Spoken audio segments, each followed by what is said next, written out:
Welcome to The Source, where we combine the headlines with in-depth conversations with the newsmakers themselves. I'm Pinky Webb. Today on the program, the Defense Department terminates a 30-year-old agreement with the University of the Philippines that bans uniformed personnel from entering UP campuses. Now, the Duterte youth movement also calls for the cancellation of the agreement with PUP.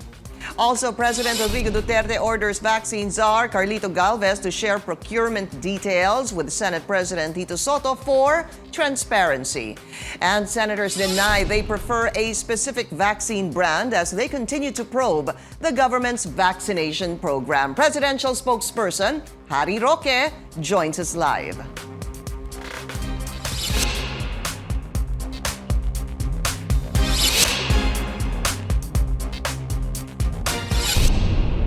A party list named after the president wants the Department of National Defense to also end its security agreement with the Polytechnic University of the Philippines, or PUP.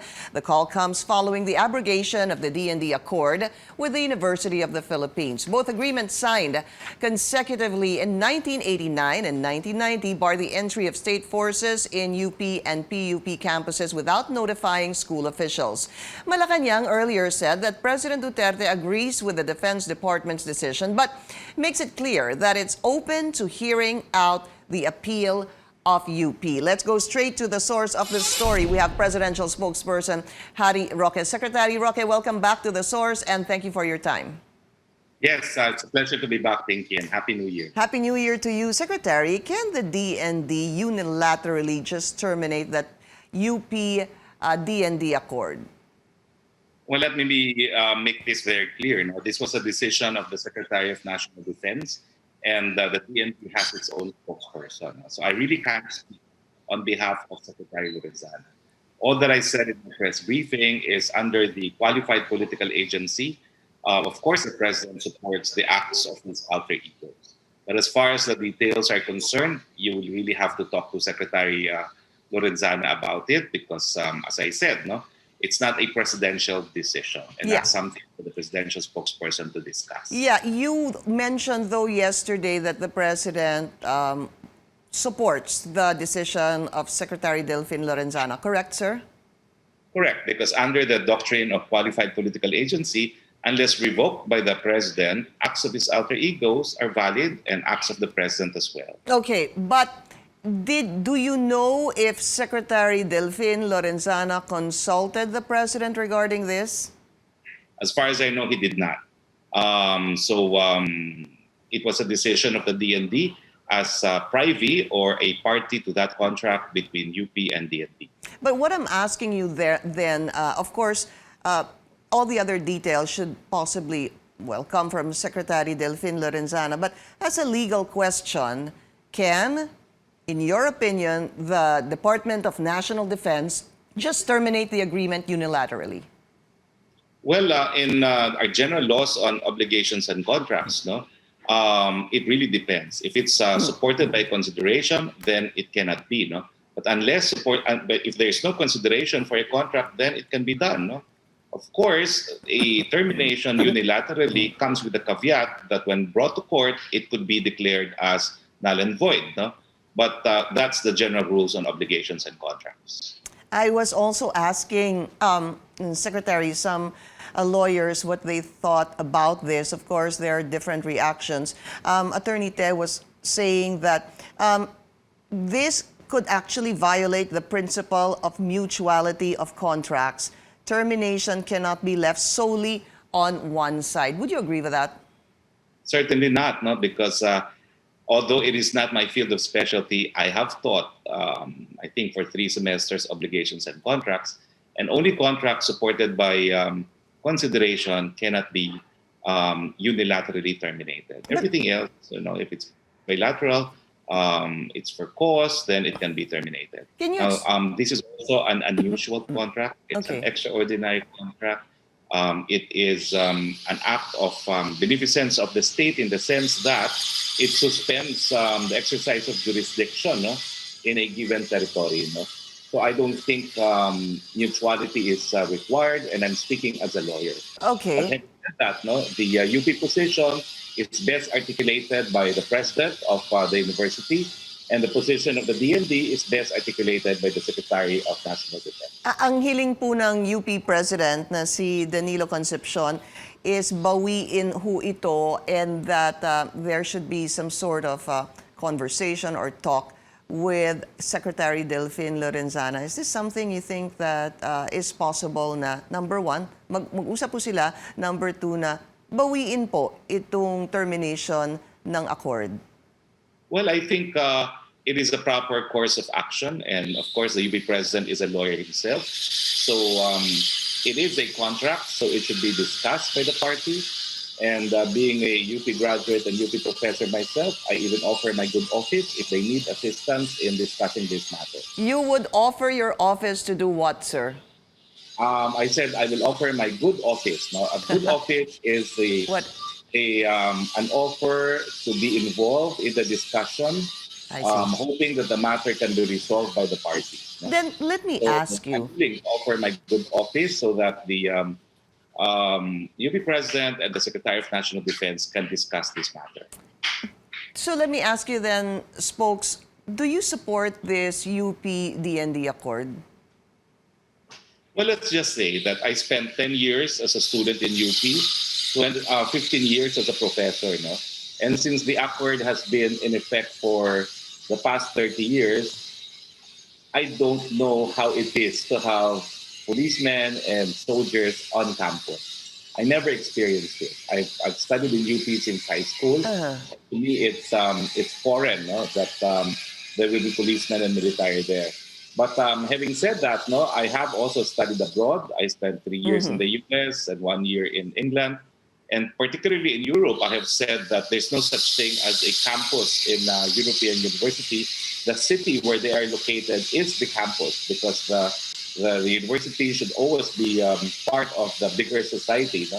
And of course, in European campuses as well as in US campuses, the local police exercise their jurisdiction within the campus. Yeah, but in the case, of course, there was an incident prior to the accord, ano po, and then eventually, of course, also that happened in 1989, and then in 1919 there was the PUP-DND accord. So, do you think it's best that the accord stays as a student of UP and as a professor of UP?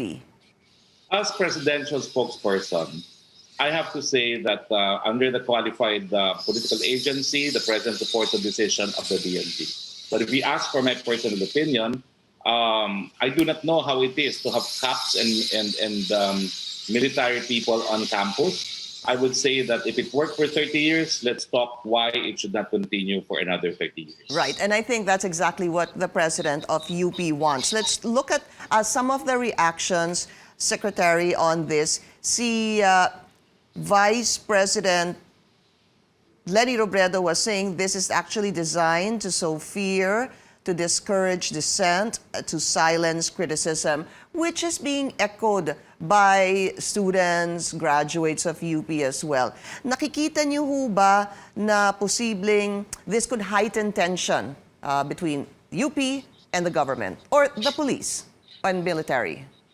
Well, I beg to disagree. We have to be aware of historical facts. No?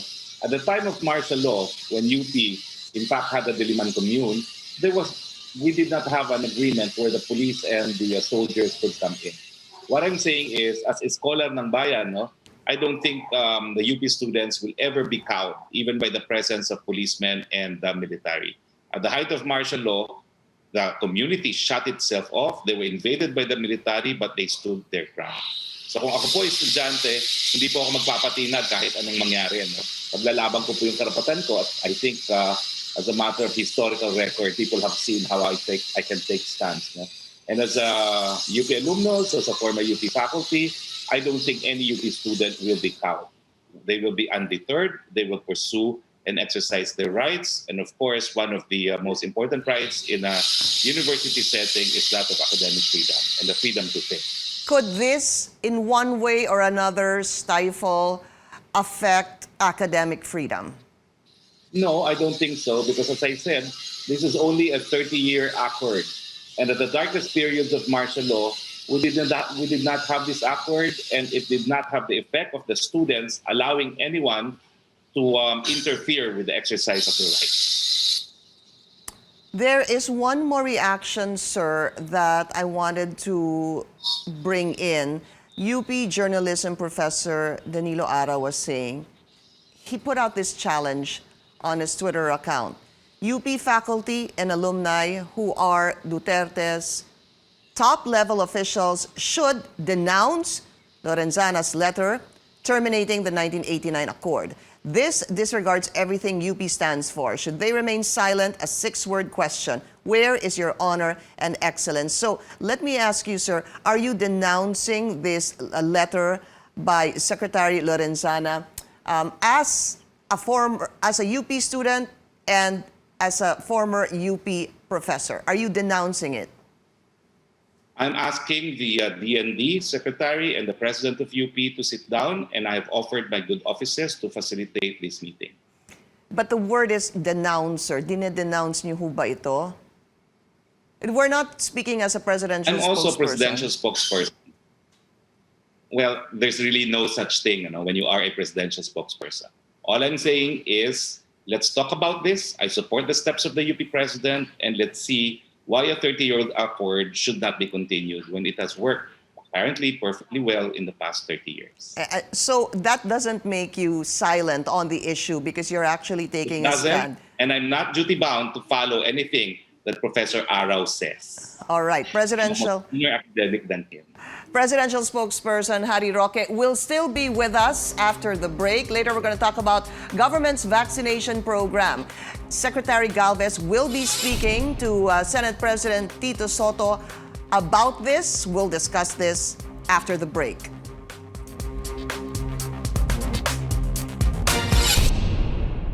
You're watching The Source on CNN Philippines. Our guest today, presidential spokesperson Harry Roque.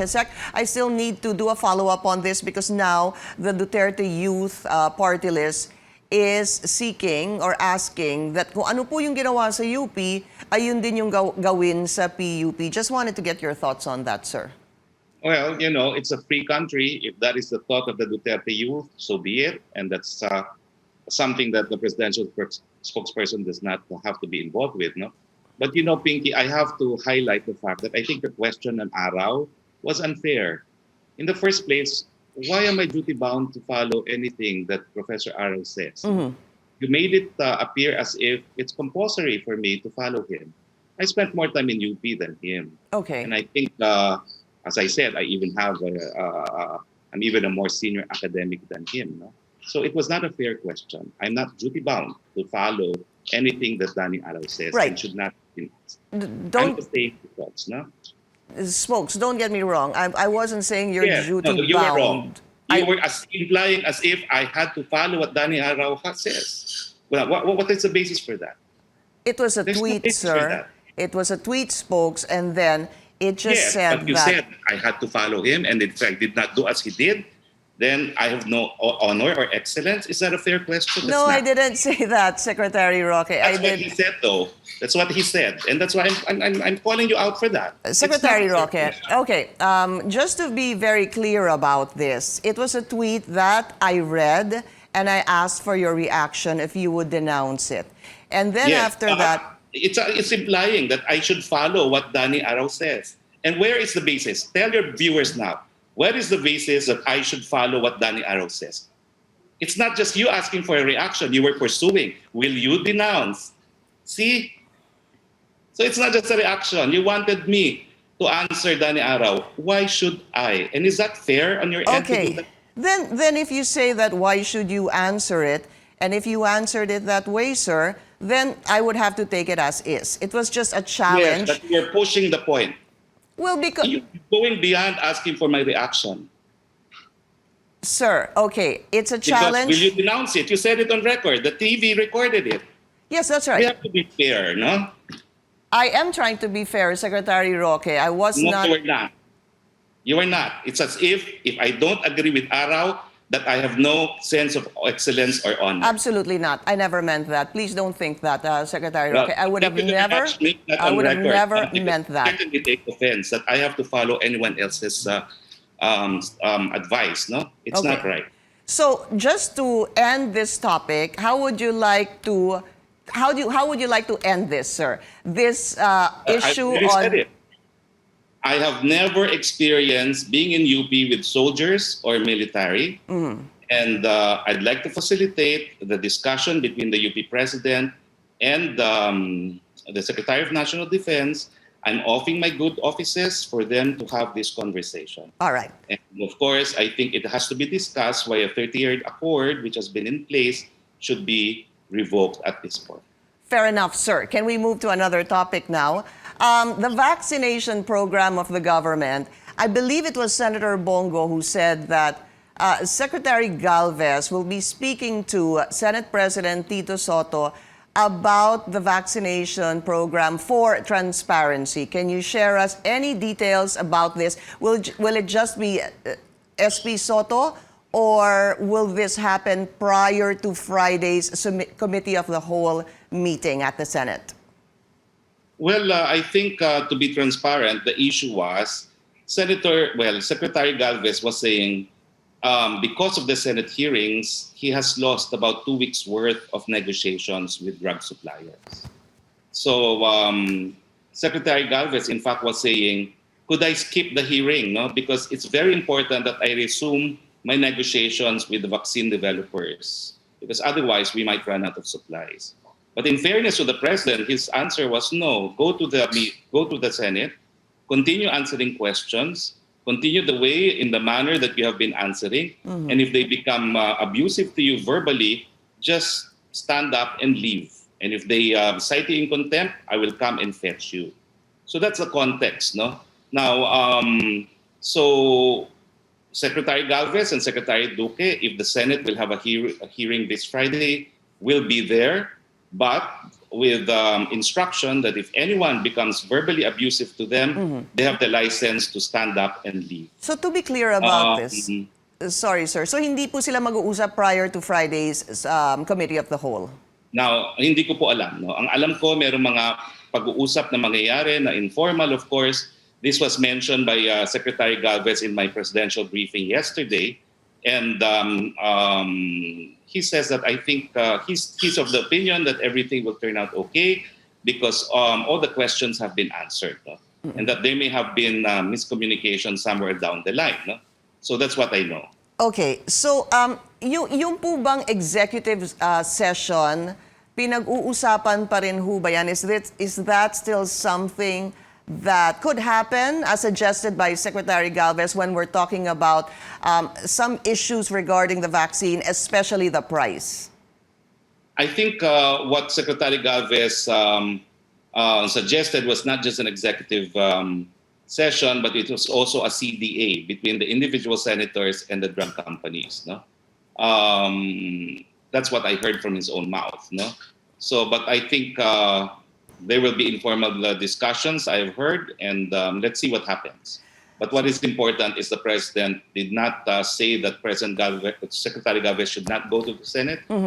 He said, "Yeah, you should. You should continue answering the questions because we have nothing to hide." But certainly, if they start being abusive, just walk out. Did he feel, or did the president feel that at some point that happened in the past two hearings of the Senate? Certainly. He could not understand why the demeanor of the senators were apparently bellicose-like, no? They were warlike, no? And of course, there was like already an attitude as if there was corruption going on, no? When it was fact-finding, in fact, no? So the president thought, despite the separation of powers and despite the power of oversight, it does not give the senators the license to be abusive. We're going to talk about the price. This is something that may be revealed on Friday, but we need to take a very short break. We'll be right back.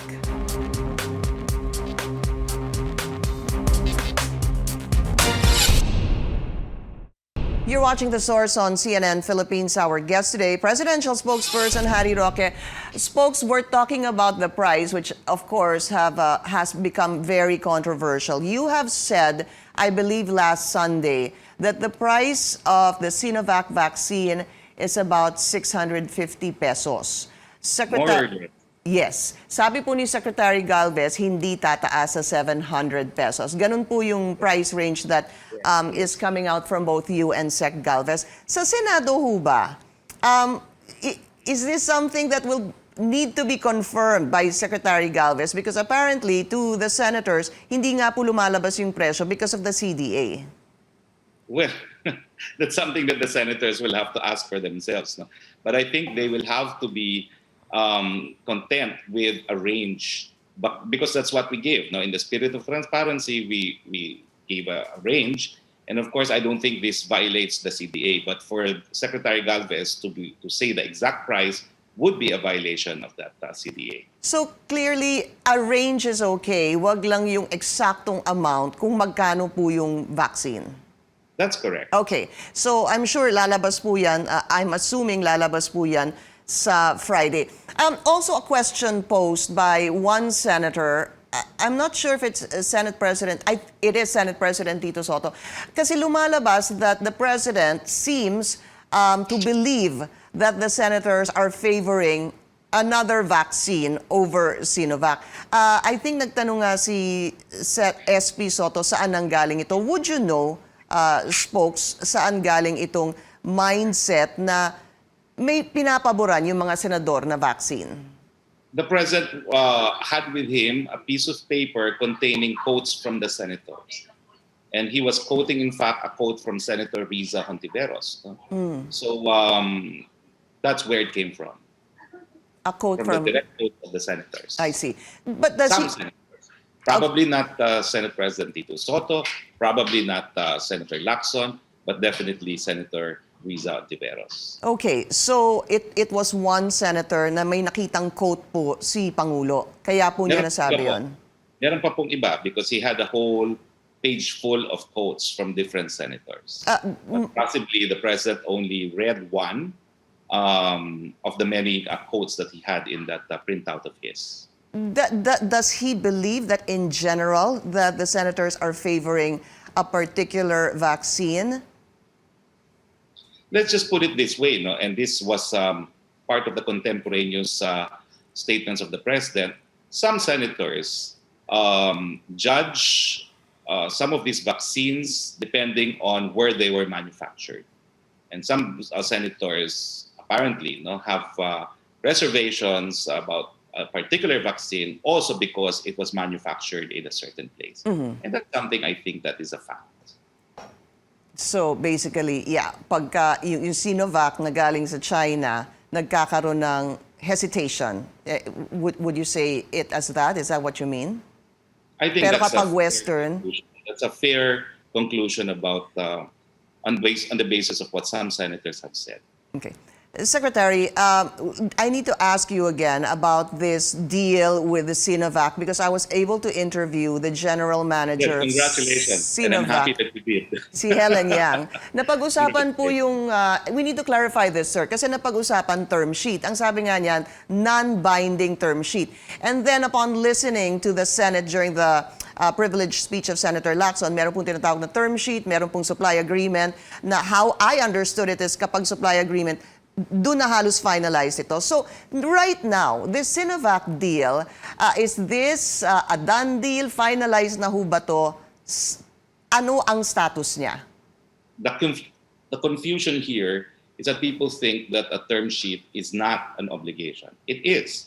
It is an obligation by itself because the three elements of an obligation are present: cause, object, consideration. No? Now, it is, however, an obligation subject to what is known as a suspensive condition. And a suspensive condition is a future event that may or may not happen. And one of these suspensive conditions is actually the approval of the FDA. So although the term sheet has obligated the supplier to supply a certain amount and the Philippine government to purchase a certain amount, the obligation to actually sell is dependent on the happening of the condition. and one of those is the approval by the FDA. So it is a perfectly binding obligation, the term sheet agreement, although it is separate and distinct from the contract of sale itself. So you're calling the term sheet binding. Tama ho ba? Yes, well, it is a binding obligation, regardless of its terminology. And- Because it is a commitment to supply and a commitment to buy, subject to the happening of a suspensive condition. Which is the EUA from the Approval FDA. of the FDA, among others. Okay, among others. All right. Very quickly, just the last question, sir. President-elect Joe Biden to be sworn in a couple of hours. Has Malacanang reached out in any way or form to the Biden camp? Well, of course, it's always good news that democracy has prevailed. And we congratulate again the incoming president. And we look forward to having close and friendly relations with the Biden administration. All right.